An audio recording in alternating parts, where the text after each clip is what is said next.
전국 1등이던 제 아들. 그 아이가 여자친구를 죽였다는 말을 들었습니다. 저는 그때 알았습니다. 제가 키운 그 완벽한 아이가 세상에 없던 얼굴을 숨기고 있었다는 걸 말입니다. 그리고 그 얼굴은 어머니인 저조차도 몰랐던 악마였습니다. 구독과 좋아요 부탁드립니다.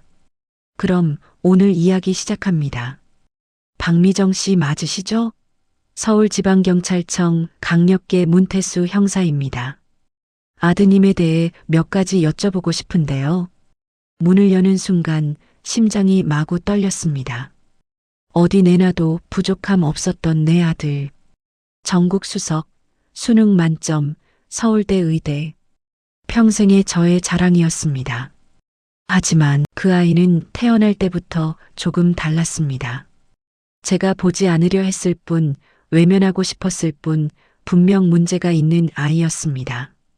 차가운 플라스틱 의자에 앉아 떨리는 손으로 종이컵을 쥐고 있을 때 문 형사가 제 옆에 와 앉았습니다.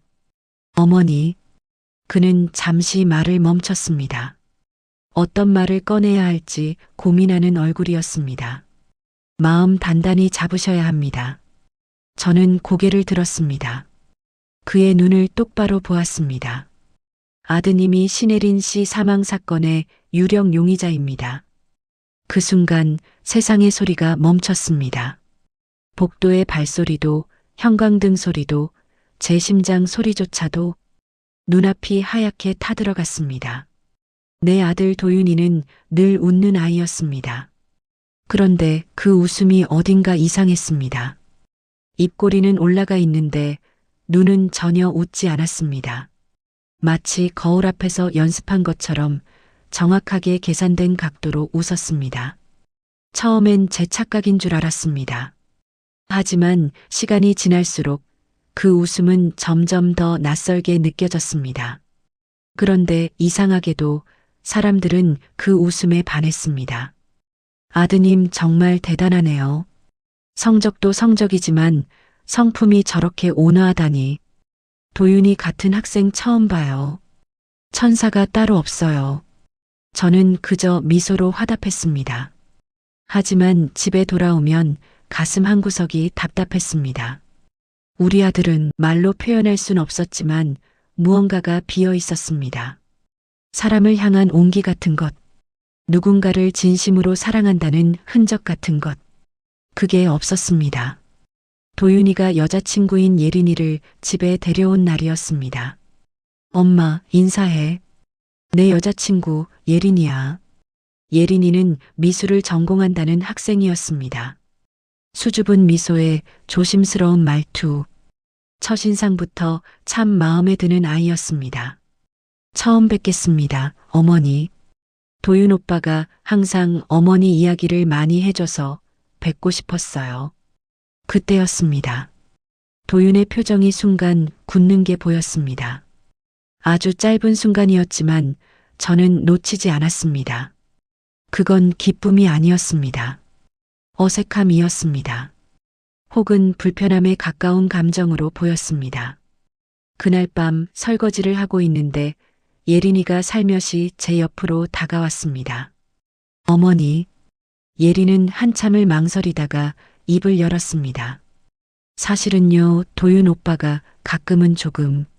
말끝을 흐리는 예린을 보며 저는 먼저 웃으며 말했습니다.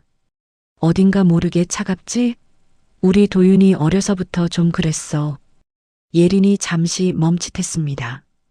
그리고는 조심스럽게 하지만 분명하게 말했습니다. 차가운 정도가 아니라 어머니, 가끔은요. 응?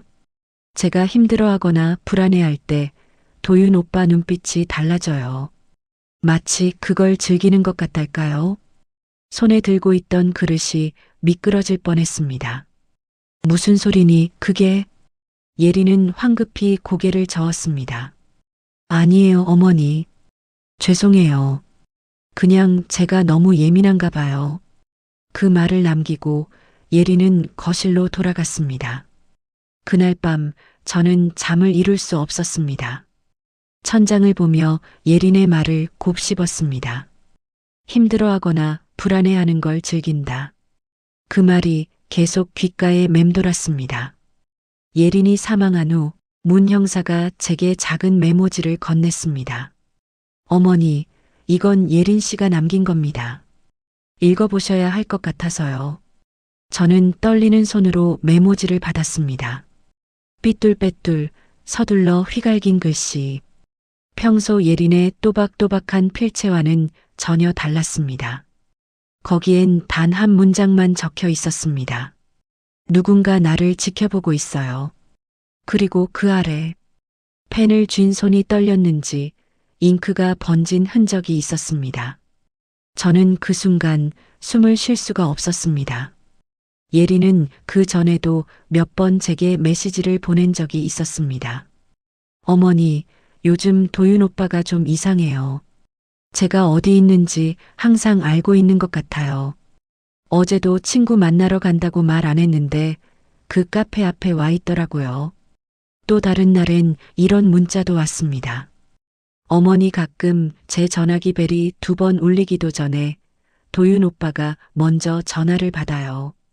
그때 저는 대수롭지 않게 답장했습니다. 예린아, 너무 걱정 마. 도윤이가 너를 많이 좋아하니까 그런 거야. 커플들은 다 그래. 하지만 지금 돌이켜보면 그 순간이 제가 진실을 외면한 마지막 기회였습니다. 아니, 외면한 게 아니라 외면하기로 선택한 순간이었습니다. 어느 날 저녁이었습니다. 도윤이가 집에 들어왔는데 손에 작은 상자를 들고 있었습니다. 엄마, 이거 예린이 줄 건데 어때? 예린이? 무슨 날이야? 도윤은 상자를 천천히 열어 보였습니다. 안에는 은색 반지가 들어 있었습니다. 아니, 그냥 예린이가 이걸 끼고 다녀야 해. 저는 그 말에 웃음이 나오다가 멈칫했습니다. 뭐? 예린이가 요즘 혼자 돌아다니는 데가 많아서 이제부턴 이 반지를 끼고 다녀야지. 그래야 다른 사람들도 알잖아. 뭘 알아? 도윤은 웃으며 말했습니다. 예린이가 내 사람이라는 걸. 그의 눈빛은 차갑고 단호했습니다. 도윤아, 그건 좀 심한 거 아니니? 그때 도윤이 저를 똑바로 쳐다보며 말했습니다. 엄마. 그의 목소리는 낮고 평온했습니다. 사람은 누군가를 온전히 가지고 싶을 때가 있어. 이 반지를 끼고 있으면 모두가 알 수 있잖아. 예린이가 누구 건지. 그게 사랑이잖아. 그 순간 등골이 서늘해졌습니다. 그날 밤 저는 도윤의 방문 앞에 서 있었습니다. 문틈 아래로 새어나오는 불빛, 그리고 안에서 들려오는 타닥타닥, 끊임없는 키보드 소리. 저는 그 소리를 들으며 가만히 서 있었습니다. 이상하게도 가슴 한쪽이 무겁게 가라앉았습니다. 저 아이가 지금 무엇을 하고 있는 걸까? 다음 날 오후였습니다. 도윤이 학교에 간 사이 저는 조심스럽게 그 아이 방문을 열었습니다. 그런데 문을 여는 순간 엄마, 왜 들어와? 도윤이 안에 있었습니다. 저는 깜짝 놀라 뒤로 물러섰습니다. 도윤아 학교 간 줄 알았는데 왜 허락도 없이 들어와? 그 목소리, 그 표정, 그저 차갑고 날카로운 시선만이 저를 향하고 있었습니다. 엄마는 도윤이 한 걸음 다가왔습니다. 내가 뭘 하는지 알면 안 돼요. 쾅! 문이 닫혔습니다. 저는 복도에 멍하니 서서 닫힌 문을 바라보았습니다. 심장이 미친 듯이 뛰었습니다. 그날 밤 저는 잠을 이룰 수 없었습니다. 어둠 속에서 천장을 보며 처음으로 인정했습니다. 내 아들은 어쩌면 처음부터 어딘가 잘못되어져 가고 있었던 건 아닐까. 예린이가 세상을 떠난 날, 하늘은 맑았습니다. 구름 한 점 없이 햇살은 따사롭게 내리쬐고 있었습니다. 마치 아무 일도 없었다는 듯이. 그게 더 끔찍했습니다. 그날 오후 서점 카운터에서 책을 정리하고 있었습니다. 따르르르릉. 휴대폰이 울렸습니다. 여보세요. 수화기 너머로 낯선 그리고 떨리는 목소리가 들려왔습니다. 어머니, 예린이 동기예요. 같은 과 친구인데요. 가슴이 철렁 내려앉았습니다. 응, 그래. 무슨 일이니? 잠시 침묵이 흘렀습니다. 그리고 그 친구가 다시 입을 열었을 때 목소리는 울먹이고 있었습니다. 어머니, 지금 예린이가 병원에 있어요. 뭐? 아파트 계단에서 떨어졌대요. 주변 소리가 모두 사라졌습니다. 떨어지다니, 그게 무슨 소리야? 경찰도 와 있고요. 지금은 그냥. 친구의 목소리가 더 작아졌습니다. 상태가 너무 안 좋다고 들었어요.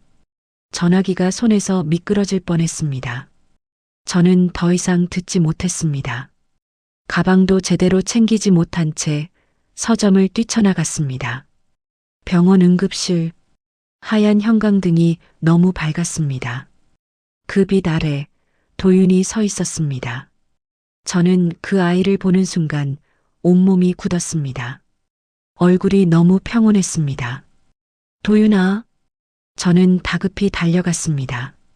지금 무슨 일이야? 예린이는 어디 있어? 제가 손을 뻗어 도윤의 팔을 잡으려 하자 도윤은 자연스럽게 한 발짝 물러섰습니다. 그 움직임이 너무 자연스러워서 오히려 이상했습니다. 엄마, 놀라지 마. 아직 결과가 나온 건 아니니까. 결과고 뭐고. 의사 선생님은 뭐래? 수술은 하는 거야? 그때였습니다. 하얀 가운을 입은 의사가 우리 쪽으로 걸어왔습니다. 의사는 마스크 위로 보이는 눈으로 저를 바라보더니 천천히 고개를 숙였습니다. 보호자분이십니까? 네, 그런데. 죄송합니다. 그 한마디에 세상이 멈췄습니다. 환자분이 경추골절로 인해 이미 현장에서 그 뒤의 말들은 들리지 않았습니다. 의사의 입이 움직이고 있었지만 제 귀엔 아무 소리도 들어오지 않았습니다. 저는 그저 옆에 서 있는 도윤을 바라보고 있었습니다. 울지 않는 아들, 손은 주머니에 넣은 채 눈가에 눈물 한 방울 없는 얼굴. 저는 떨리는 목소리로 물었습니다. 도윤아. 도윤이 저를 쳐다봤습니다. 너 안 울어? 잠시 침묵이 흘렀습니다. 그리고 도윤은 조용히 너무나 차분하게 대답했습니다. 엄마가 울잖아. 그 말이 왜 그렇게 차갑게 느껴졌을까요? 그날 밤 유가족 대기실 문이 열리며 한 남자가 들어왔습니다. 서울지방경찰청 강력계 문태수 형사입니다. 형사는 제 옆 의자에 앉더니 작은 수첩을 꺼냈습니다. 일단은 사고로 보고 있습니다. 아파트 계단에서 발을 헛디딘 것으로 추정되고요. 당시 CCTV 확인 결과도. 형사가 말을 멈추고 도윤을 바라봤습니다. 학생, 그 시간에 어디 계셨죠? 도윤은 주저없이 대답했습니다. 도서관이요. 서울대 중앙도서관. 출입 기록 확인하시면 나올 겁니다. 혼자 있었어요? 네. 혼자 공부하고 있었는데 예린이한테 전화가 안 돼서 이상하다 싶었어요. 그러다가 경찰서에서 연락받았습니다. 형사는 수첩에 뭔가를 적었습니다. 알겠습니다. 일단 학생 말씀이랑 출입 기록 대조해 보겠습니다. 지금으로선 특별한 의심사항은 없어 보이네요. 형사는 수첩을 덮으며 저를 다시 바라봤습니다. 어머니. 네. 혹시 두 사람 사이의 다툼이나 평소와 다른 모습 같은 거 눈치채신 적 있으십니까? 그 순간 제 머릿속에 파편처럼 흩어진 장면들이 스쳐 지나갔습니다. 어머니, 도윤 오빠가 가끔 무서워요. 사람은 누군가를 온전히 가지고 싶을 때가 있어. 그게 사랑이잖아. 누군가 나를 지켜보고 있어요. 심장이 쿵쾅거렸습니다. 형사의 눈이 저를 기다리고 있었습니다. 저는 입을 열었습니다. 아니요. 네. 둘이 사이 좋았어요. 도윤이가 화내는 것도 본 적 없고요. 형사는 잠시 저를 바라봤습니다. 무언가를 묻고 싶은 듯한 눈빛. 하지만 그는 더 이상 묻지 않았습니다. 알겠습니다. 혹시 나중에 생각나시는 거 있으면 언제든 연락 주십시오. 형사는 명함을 건네고 일어났습니다. 문이 닫혔습니다. 저는 그 자리에 앉아 떨리는 손으로 얼굴을 감쌌습니다. 그것이 제가 한 첫 번째 거짓말이었습니다. 며칠 뒤 예린의 장례식. 영정사진 속 예린은 언제나처럼 수줍게 웃고 있었습니다. 살아있는 것처럼. 예린의 어머니가 제 손을 꽉 붙잡았습니다. 손이 차가웠습니다. 어머니, 그녀의 목소리는 떨리고 있었습니다. 우리 예린이 도윤 학생 정말 많이 좋아했어요. 항상 이야기했거든요. 그래서 더 이상한 거예요. 뭐가요? 예린 어머니는 핸드폰을 꺼내 들었습니다. 떨리는 손으로 메모장을 열어 저에게 보여줬습니다. 화면 속에는 날짜와 함께 짧은 문장들이 빼곡히 적혀 있었습니다. 10월 15일. 오늘도 누가 따라오는 느낌이 들었어. 뒤돌아봤는데 아무도 없었어. 10월 22일. 계단 내려가는데 누가 위에서 지켜보는 것 같았어. 무서워. 11월 3일. 그 사람 이름은 말 안 할래. 엄마 걱정하실까봐. 그리고 마지막 줄. 11월 7일. 그래도 나는 사랑받고 싶어. 이게 사랑인 거겠지? 숨이 막혔습니다. 이 말을 예린 어머니가 울먹였습니다. 왜 그땐 그냥 애가 예민하네 하고 넘겼을까요? 제가 바보였어요. 그녀는 제 손을 놓지 못했습니다. 그리고 그대로 무너져 내렸습니다. 저는 그 옆에서 아무 말도 할 수 없었습니다. 입술만 깨물 뿐이었습니다. 그때였습니다. 장례식장 복도 끝. 창문 앞에 도윤이 혼자 서 있는 모습이 보였습니다. 그 아이는 영정을 보는 것도 아니었습니다. 조문객을 맞는 것도 아니었습니다. 그냥 창밖 어딘가를 바라보고 있었습니다. 표정 없이. 저는 천천히 다가갔습니다. 도윤아. 도윤은 돌아보지 않았습니다. 너 뭐 숨긴 거 있니? 잠시 침묵이 흘렀습니다. 그리고 도윤은 천천히, 아주 천천히 고개를 돌렸습니다. 그 얼굴에는 작은 미소가 걸려 있었습니다. 엄마. 목소리는 부드러웠습니다. 사람은 다 자기만의 비밀이 있는 거야. 그 미소가 왜 그렇게 낯설고 소름 끼치도록 차가웠는지 저는 지금도 기억합니다. 장례식이 끝나고 집으로 돌아왔습니다. 저는 거실 소파에 앉아 한참을 멍하니 있었습니다. 그러다 문득 도윤의 방문을 바라봤습니다. 저는 평생 아이 방을 함부로 뒤지지 않았습니다. 그게 엄마로서 지켜야 할 최소한의 예의라고 생각했습니다. 하지만 그날은 달랐습니다. 저는 일어나 도윤의 방문을 열었습니다. 책상 위에는 의학 서적과 참고서가 가지런히 정리되어 있었습니다. 서랍을 열었습니다. 정리된 파일들, 형광펜으로 밑줄 쳐진 노트들, 모범생의 책상이었습니다. 그런데 맨 안쪽 깊숙한 곳에서 검은색 스프링 노트 한 권이 손에 잡혔습니다. 겉표지엔 아무것도 쓰여 있지 않았습니다. 심장이 빠르게 뛰기 시작했습니다. 저는 천천히 노트를 펼쳤습니다. 첫 장, 날짜와 함께 짧은 문장들이 적혀 있었습니다. 관찰은 언제나 흥미롭다. 감정이 흔들리는 지점은 예측 가능하다. 페이지를 넘겼습니다. 글씨는 점점 더 또렷해졌고 내용은 더 구체적이 되어 갔습니다. 예린, 통화 기록 평균 하루 12회에서 16회로 증가. 메시지 답장 속도 평균 2분에서 30분으로 감소주의 필요. 최근 친구 만남 빈도 증가. 통제 필요. 손이 떨렸습니다. 다음 장을 넘겼습니다. 그리고 그곳에 쓰인 문장을 읽는 순간 숨이 멎었습니다. 예리는 나 없으면 못 살아. 그렇게 만들어야 해. 노트가 손에서 미끄러져 바닥에 떨어졌습니다. 이건 공부 노트가 아니었습니다. 이건 사람을 대상으로 한 실험 기록이었습니다. 엄마, 뭐해? 뒤에서 들려온 목소리에 온몸이 얼어붙었습니다. 돌아보니 도윤이 문가에 서 있었습니다. 도윤의 시선이 바닥에 떨어진 노트를 향했습니다. 그리고 천천히 제 얼굴로 올라왔습니다. 그거 엄마가 왜 보고 있어?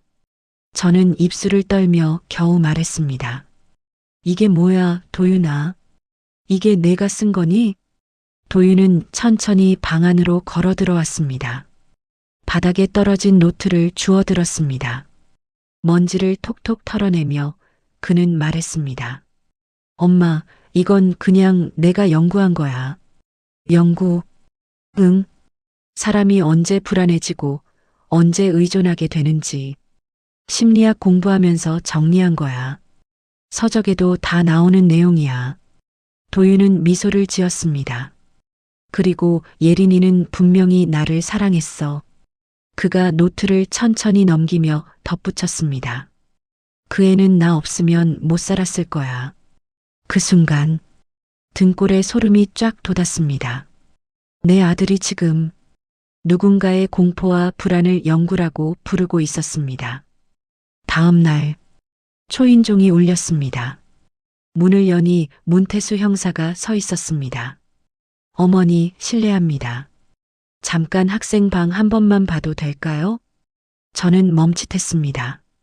어젯밤 본 그 노트, 그 문장들, 그 섬뜩한 기록들, 입을 열어야 했습니다. 지금이라도 말해야 했습니다. 하지만 제 입에서 나온 말은 달랐습니다. 네, 들어오세요.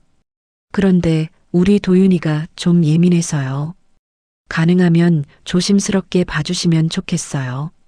형사는 고개를 끄덕이며 안으로 들어왔습니다. 도윤의 방. 형사는 천천히 방 안을 둘러봤습니다. 책상, 침대, 옷장, 그리고 책상 위에 가지런히 정리된 노트들. 학생. 형사가 도윤을 바라봤습니다. 혹시 여자친구 관련해서 쓴 일기나 기록 같은 거 있습니까? 도윤은 눈 하나 깜빡이지 않고 대답했습니다. 아니요. 전부 공부 관련 내용이에요. 형사는 잠시 책상 위 노트들을 훑어봤습니다. 그리고 고개를 돌려 저를 봤습니다. 어머니. 네. 혹시 평소에 뭔가 이상하다고 느끼신 적 없으세요? 아주 사소한 것이라도요. 제 머릿속에 어젯밤 본 그 문장이 떠올랐습니다. 예리는 나 없으면 못 살아. 그렇게 만들어야 해. 심장이 쿵쾅거렸습니다. 말해야 했습니다. 지금이라도. 하지만 저는 고개를 저었습니다. 아니요.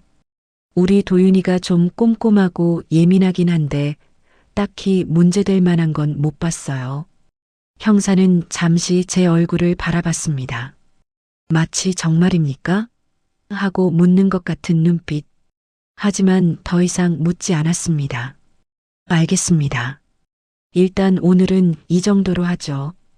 형사는 명함을 다시 한번 건네며 말했습니다. 혹시라도 생각나시는 거 있으면 언제든 연락 주십시오. 그가 현관문을 나섰습니다. 문이 닫혔습니다. 그 순간 저는 봤습니다. 도윤의 입꼬리가 아주 살짝 올라가는 것을. 그건 안도의 미소였습니다. 위험을 모면한 사람의 그런 미소였습니다. 그날 밤 저는 혼자 서점 카운터에 앉아 있었습니다. 문을 닫고 불을 끈 지 한참이 지났는데도 집에 들어갈 용기가 나지 않았습니다. 손안에 휴대폰 화면이 켜졌다 꺼졌다를 반복했습니다. 연락처 목록을 열었습니다. 문태수 형사. 그 이름이 계속 화면 위아래로 움직였습니다. 만약 제가 지금 전화를 걸면 내 아들은 정말로 범죄자가 되는 걸까요? 그때였습니다. 딩.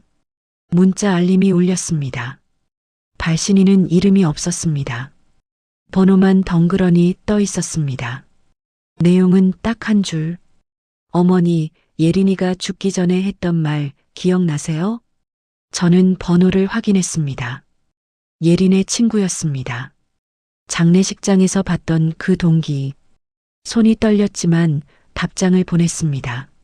무슨 말이니? 잠시 뒤 답장이 왔습니다. 예린이가 도윤 오빠 이야기 한 적 있어요. 어릴 때부터 좀 이상했다고. 감정이 없어 보였대요. 그래서 친구들이랑 내기를 했대요. 가슴이 쿵 내려앉았습니다. 내기? 네.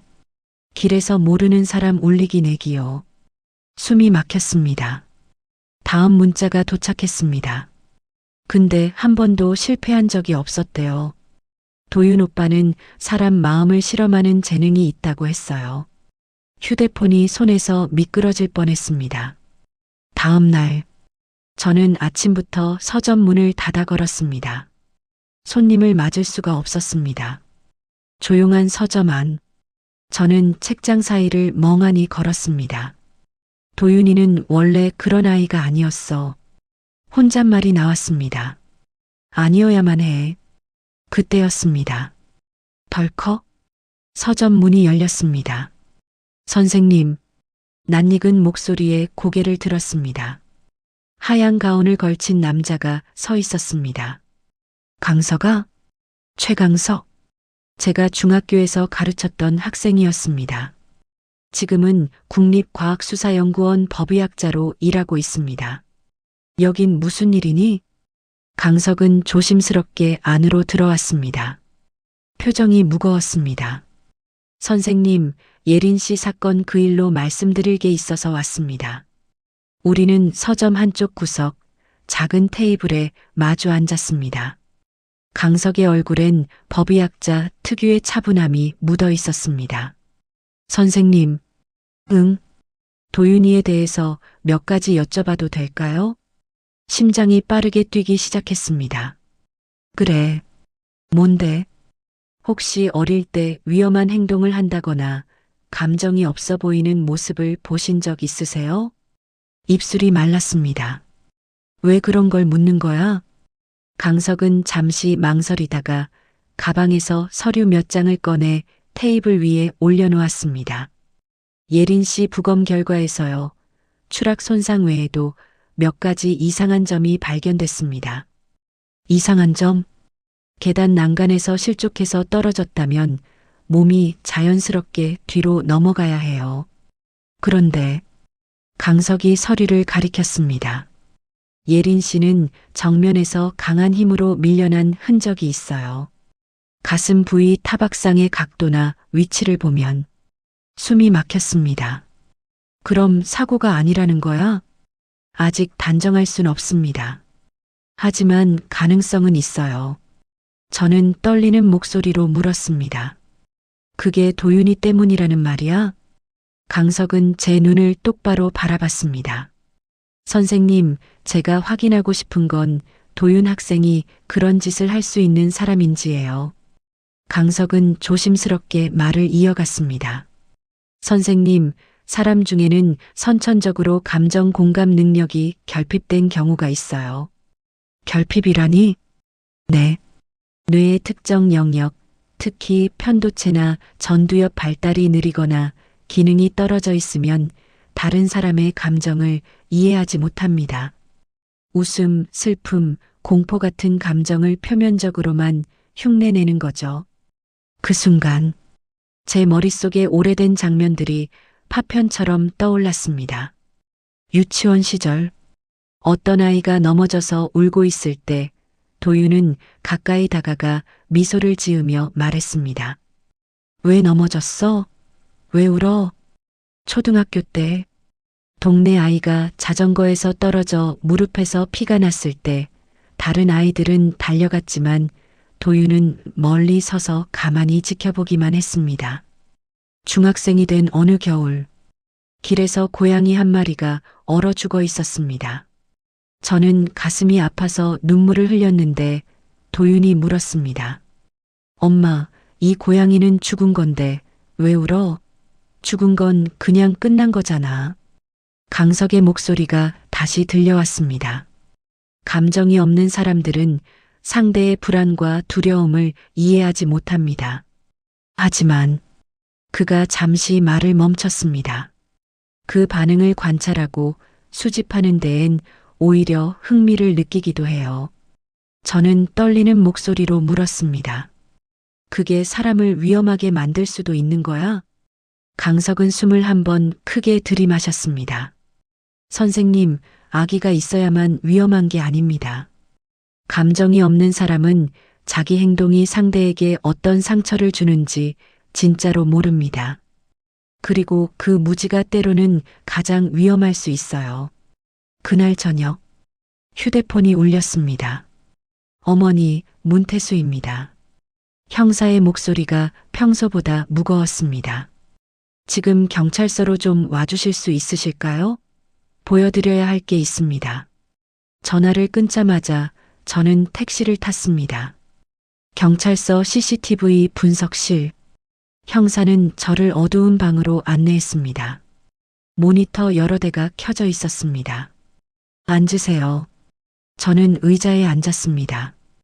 형사가 마우스를 클릭했습니다. 이건 예린 씨가 추락한 날 사고 전후 CCTV 영상입니다. 화면 속 예린이 아파트 계단 위에 서 있었습니다. 휴대폰을 귀에 대고 누군가와 통화 중이었습니다. 소리는 없었지만 입모양으로 짐작할 수 있었습니다. 아니야, 나 지금 집 앞이야. 오지마, 제발. 예린은 계속 뒤를 돌아봤습니다. 불안한 표정이었습니다. 마치 누군가를 경계하듯. 형사가 재생 속도를 늦췄습니다. 여기 보세요. 이 순간 화면이 천천히 재생됐습니다. 그때 계단 위쪽으로 희미한 그림자 하나가 스쳐 지나갔습니다. 0.5초도 안 되는 짧은 순간. 저게 뭐예요? 누군가의 그림자입니다. 분명 그 근처에 사람이 있었어요. 심장이 쿵쾅거렸습니다. 형사가 저를 바라봤습니다. 어머니, 도윤 학생이 이 시간대에 정말 도서관에 있었을까요? 출입 기록이 있다고 하셨잖아요. 형사는 천천히 고개를 끄덕였습니다. 네, 출입 기록은 있습니다. 그런데 문제가 있어요. 그는 책상 위에서 작은 USB 하나를 집어들었습니다. 이건 학생증으로 찍은 출입 기록입니다. 그게 무슨 문제가 되나요? 형사가 저를 똑바로 쳐다봤습니다. 학생증만 있으면 본인이 아니어도 출입할 수 있습니다. 그 순간 온몸의 피가 한순간에 빠져나가는 것 같았습니다. 그날 밤 형사는 조심스럽게 말을 꺼냈습니다. 어머니, 아드님 노트북에 대해 압수수색 영장을 청구했습니다. 제 손이 떨렸습니다. 무릎 위에 올려둔 가방이 흔들렸습니다. 영장까지 정말 필요한가요? 네. 형사의 목소리는 단호했습니다. 예린 씨 주변을 누군가 지속적으로 감시한 흔적이 있습니다. 감시라니? 형사는 잠시 망설이다가 노트북을 열었습니다. 그리고 화면을 제 쪽으로 돌렸습니다. 이건 예린 씨 친구 노트북에서 발견된 영상 파일입니다. 예린 씨가 불안해하며 친구에게 보낸 거예요. 재생 버튼을 눌렀습니다. 화면 속 지하철, 카페, 학교 앞, 그리고 예린의 하숙집 앞, 모두 예린이 혼자 있는 장면이었습니다. 무표정하게 책을 읽는 모습, 익숙한 길을 걸어가는 뒷모습, 카페에서 커피를 마시는 모습, 그 모든 순간이 누군가의 카메라에 담겨 있었습니다. 멀리서 혹은 아주 가까이에서. 그리고 마지막 영상. 예린이 이어폰을 끼고 거리를 걸어가고 있었습니다. 그때 카메라 뒤에서 목소리가 들렸습니다. 예린아, 넌 나만 바라보면 돼. 심장이 멎었습니다. 그 목소리는 내 아들의 목소리였습니다. 저는 의자에 그대로 주저앉았습니다. 형사가 조심스럽게 제 어깨를 붙잡았습니다. 어머니, 아직 확정된 건 아닙니다. 우리도 더 확인해야 하고, 그건 제 목소리가 떨렸습니다. 그건 도윤이 목소리가 아니에요. 형사는 조용히 고개를 숙였습니다. 어머니, 다시 한 번만 들어보시겠습니까? 저는 고개를 저었지만 형사는 이미 영상을 다시 재생하고 있었습니다. 예린아, 넌 나만 바라보면 돼. 그 순간 제 온몸이 얼어붙었습니다. 그건 도윤이가 어릴 때부터 저를 부를 때 쓰던 그 낮고 부드러운 말투였습니다. 형사가 물었습니다. 어머니, 이 말투 평소에도 자주 들으셨죠? 저는 입을 열 수 없었습니다. 대답할 수가 없었습니다. 그날 밤 집으로 돌아온 저는 거실 소파에 멍하니 앉아 있었습니다. 그러다 휴대폰을 꺼내 들었습니다. 강석에게 전화를 걸었습니다. 강석아, 네, 선생님. 내가 아까 말했던 그거. 감정이 없는 사람, 정말 그런 사람이 있을 수 있어? 전화 너머로 잠시 침묵이 흘렀습니다. 그리고 강석이 조심스럽게 말했습니다. 선생님, 사실 감정이 없는 사람 자체는 그렇게 무섭지 않습니다. 그럼 뭐가 무서운데? 자신이 감정이 없다는 걸 알면서도 그걸 숨기고 연기하는 사람이요. 숨이 막혔습니다. 강석이 말을 이었습니다. 그런 사람은 자기가 저지른 상처에 죄책감을 느끼지 않아요. 오히려 상대의 불안과 공포를 자신의 통제력이라고 착각합니다.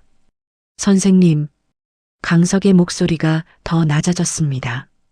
도윤 학생은 그런 종류의 사람일 수 있어요. 그 순간 핸드폰이 손에서 미끄러져 바닥으로 떨어졌습니다. 내 아들이 정말로 그런 사람일까? 하지만 제 마음 깊은 곳에서는 이미 알고 있었습니다. 작은 목소리가 속삭이고 있었습니다.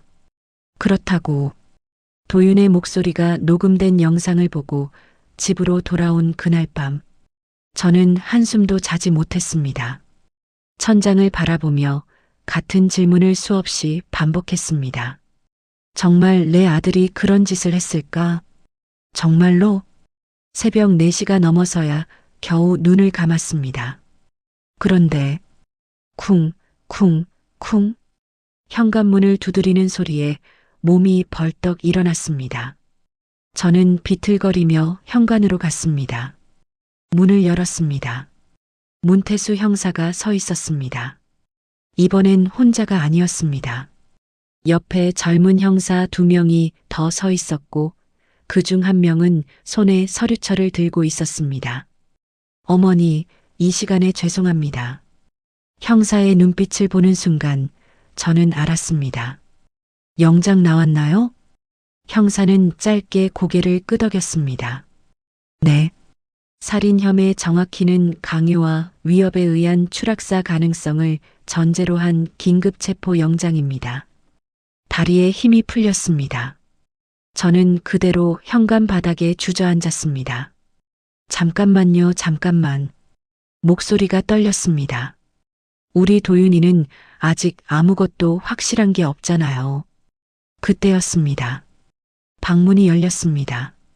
도윤이 나왔습니다. 수면 바지에 반팔 티셔츠 차림. 머리는 조금 헝클어져 있었지만 표정은 너무도 차분했습니다. 형사님, 도윤이 말했습니다. 저 체포하러 오신 거죠? 형사는 도윤을 똑바로 바라보며 말했습니다. 김도윤 씨, 신혜린 씨 사망 사건과 관련하여 당신을 긴급 체포하겠습니다. 찰칵, 수갑이 채워졌습니다. 저는 비명을 지를 줄 알았습니다. 하지만 제 입에서 나온 건 뜻밖에도 이 말이었습니다. 도윤아, 미안해. 왜 제가 사과를 하고 있는 걸까요? 왜 이 순간에도 엄마인 저의 죄책감이 먼저였을까요? 형사들이 도윤을 데리고 계단을 내려가는 동안 옆집 문이 조금씩 열렸습니다. 복도로 사람들의 시선이 쏟아져 나왔습니다. 저 집 아들이라던 그 의대생, 그 뉴스에 나오던 사건이야? 에이, 설마. 그렇게 똑똑하고 착한 애가. 사람은 겉으로 모르는 거라니까. 속삭임들이 제 등 뒤에서 비수처럼 꽂혔습니다. 저는 고개를 숙였습니다. 계단참에 멈춰 섰습니다. 그때였습니다. 뒤돌아보며 내려가던 도윤이 잠깐 걸음을 멈췄습니다. 그리고 저를 향해 말했습니다. 엄마, 울지 마. 그 말은 위로가 아니었습니다. 명령처럼 들렸습니다. 며칠 뒤, 저는 경찰서 접견실로 향했습니다. 두꺼운 유리창 너머 차가운 형광등 불빛이 내려앉아 있었습니다. 저는 수화기를 들었습니다. 손이 덜덜 떨렸습니다. 잠시 후 문이 열렸습니다. 수해 같은 옷을 입은 도윤이 들어왔습니다. 그 아이는 여전히 단정했습니다. 깨끗했습니다. 도윤이 앉았습니다. 그리고 먼저 입을 열었습니다. 엄마, 도윤아, 괜찮아. 금방 끝날 거야. 뭐가 금방 끝난다는 거야? 도윤은 고개를 살짝 기울이며 미소를 지었습니다. 오해는 언제나 풀리게 돼 있어. 사실만 남게 되니까. 저는 수화기를 꽉 움켜쥐었습니다. 그럼 말해봐. 너 예린이 계단에서 밀었니? 잠시 유리창 너머 도윤의 눈동자가 흔들렸습니다. 하지만 금세 아무 일도 없었다는 듯한 표정으로 돌아왔습니다. 엄마, 나는 밀지 않았어. 정말이야? 응. 도윤이 말했습니다. 나는 그냥 지켜봤을 뿐이야. 심장이 멎는 줄 알았습니다. 지켜봤다고? 응. 사람이 두려워할 때 어떤 표정을 짓는지, 어떤 말을 하는지 엄마도 관심 있잖아. 국어 선생님이었잖아. 수화기가 손에서 미끄러질 뻔했습니다. 도윤은 눈을 가늘게 뜨며 말했습니다. 엄마는 늘 그랬잖아. 사람 마음을 잘 들여다봐야 한다고. 나도 같은 거야. 같은 게 아니야. 제 목소리가 떨렸습니다. 예린이는 죽었어. 도윤이 조용히 대답했습니다. 응, 죽었지. 그리고 덧붙였습니다. 하지만 그건 그 애의 선택이었어. 무슨 소리를? 엄마. 도윤의 목소리는 차분했습니다. 사람은 어떤 순간엔 스스로를 밀어버리기도 해요. 난 그냥 옆에서 그 과정을 관찰했을 뿐이야. 그 말투, 그 눈빛, 그 순간 저는 확신했습니다. 내 아들은 진짜로 사람의 고통을 모르는구나. 접견이 끝난 뒤 형사가 저를 불렀습니다. 어머니, 잠깐만 이쪽으로 와보시겠습니까? 우리는 다시 CCTV 분석실로 향했습니다. 이번엔 전에 보지 못한 영상이 준비되어 있었습니다. 새로 나온 건가요? 네. 사고 당일 아파트 옆 건물 옥상 CCTV입니다. 영상이 재생되었습니다. 야간 모드 화면. 멀리서 예린의 아파트 계단 출입구가 보였습니다. 화질은 좋지 않았지만 두 개의 실루엣은 분명했습니다. 여기 보세요. 일단 먼저 나오는 사람. 형사가 화면을 확대했습니다. 여자의 실루엣이 선명해졌습니다. 예린이네요. 네. 그 다음 계단 위쪽에서 또 다른 실루엣이 내려왔습니다. 키가 크고 마른 체형, 어깨각도, 걸음걸이, 너무나 익숙한 뒷모습이었습니다. 이건 제 입에서 말이 새어나왔습니다. 우리 도윤이야. 형사는 고개를 끄덕였습니다. 얼굴까지 식별되진 않습니다. 하지만 키와 체형, 그날 신고 있던 신발 밑창 패턴까지 전부 일치합니다. 영상 속 두 실루엣이 계단참에서 마주 섰습니다.